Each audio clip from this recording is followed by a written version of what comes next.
a couple of days ago on Instagram, I got you know, I was getting likes like crazy, right? And I'm like, okay, who is this LC?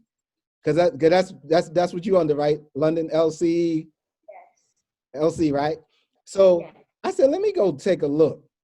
And I look, and there's this beautiful 11-year-old author, beautiful brown girl who's out here doing the same things that many of us as educators want to do. So London, let me just let you in on a little secret, right? We got a lot of people in the room. Many of them are principals, business owners, elected officials like mayors and everything else. And we all want to know, how in the world have you decided to write a book at the age of 11? 11. We don't, 11. Listen, London, we want to know all the facts. We want to know I want to know all of that. We want all of it, all right? Because I want it all. We trying to write books too. Right, and Mr. Dennis, the fact that, again, Miss London Pig Brown Skin Girl speaks to the poem that Miss Shine, that's why I was like, put your video on. And that's why she's spotlighted right now. And for what Miss Principal Williams was able to do for her schools. But it's all you, baby. Go ahead. Thank you. At the end of May, I went to a protest in Waterbury, Connecticut in front of the YMCA, which was hosted by Julia West. And I wanted to write this book because I was inspired about how many people felt about the topic Black Lives Matter. And basically, this book is about my experience at the protest, what happened before and after the protest, also during. That's awesome. So I'm just curious, who do you live with? I know you don't live by yourself, and I heard somebody saying yes in the background. So I'm sorry, who is that? I live with my mom and my 6-year-old sister. Okay, so there's some more brown-skinned girls there. Is your mom close by? She's close, but she will not get on camera because she's not ready. Oh, well, Mama will give you 10 minutes. That's okay. So we'll give you 10 minutes, brown-skinned girl. We appreciate it. So if you can probably talk to us about the details of the book. I hear about the inspiration. Now, can you talk to us about the process and your journey? So I would say that it was a bit challenging to be able to take what I wanted to put in the book and put it into words. Like, it was hard for me to get my thoughts and put them into words and put them on paper, because my mom had to help me she wrote what I needed to write. She took my thoughts and she helped me get them together. Honey, that ain't nothing but a transcriber for all the other people who write books. And so you wrote it, trust me.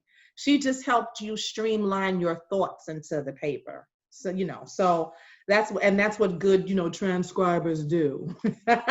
So what were some of the thoughts that you wanted to ensure was included in the book? I wanted to incorporate about how there was many people of different races and different skin colors at the protest.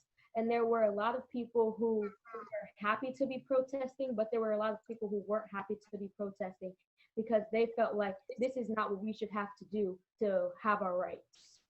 Like, get the same respect that other people of other races get. All right. So, Dr. Action, would you mind repeating or going back to your question for us? Yes. So London, as I said, you're probably going to, when you get off of this call, you're going to see a whole bunch of purchases for your book because we are buying your book. It's like crazy. You get a book, you get a book, you get a book.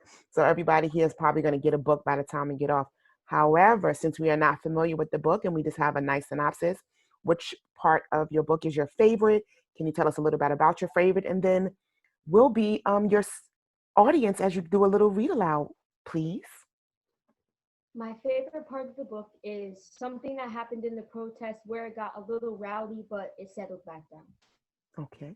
So can you read that for us? At the protest, there were hundreds of people of all races marching together. Everyone was united. While most of the time, some people were really angry. It was really scary, and I even cried. Wow.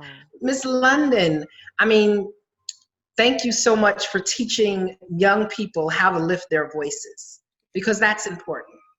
You know, your voice is your voice, and it's a powerful weapon. And when you teach someone how to play an instrument, they know how to play it, you know, sometimes for the rest of their life, especially if they practice.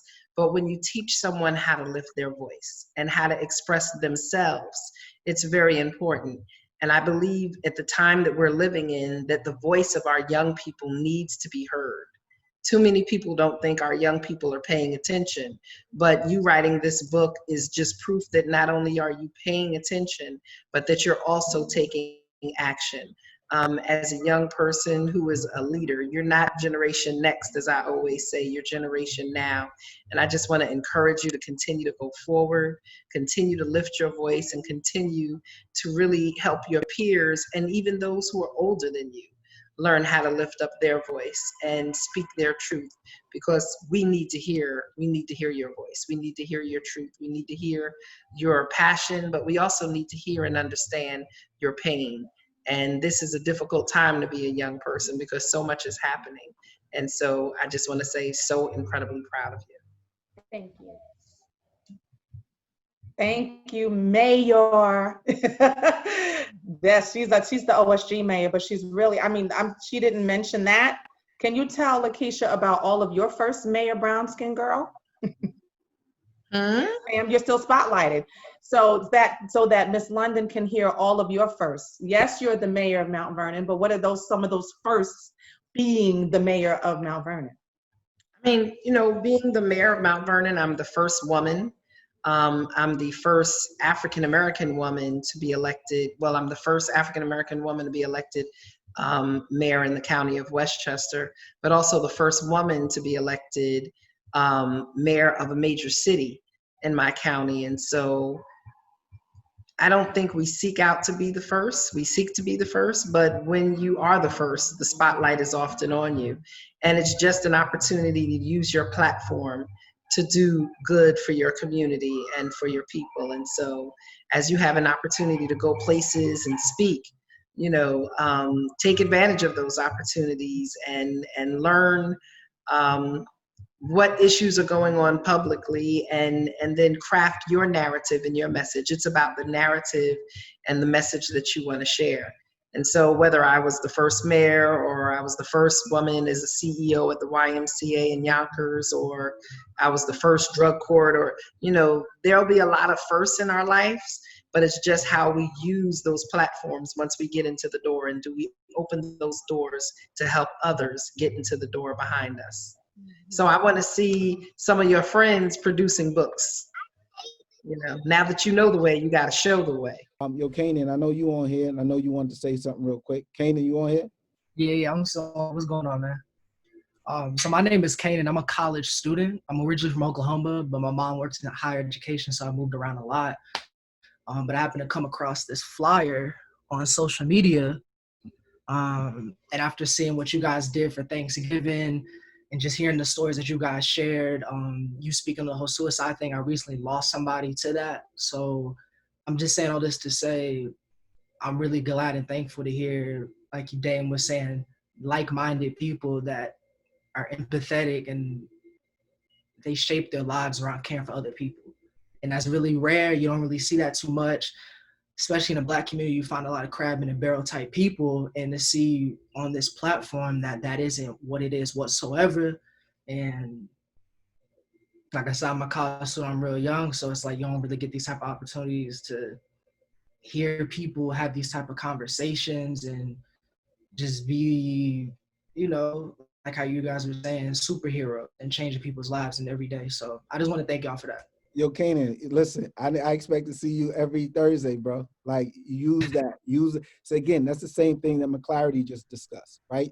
You found us on social media and you came through, right? So don't miss the opportunity, man. We do this every Thursday. You know what I mean? But it's a lifestyle for us now. This is what we do.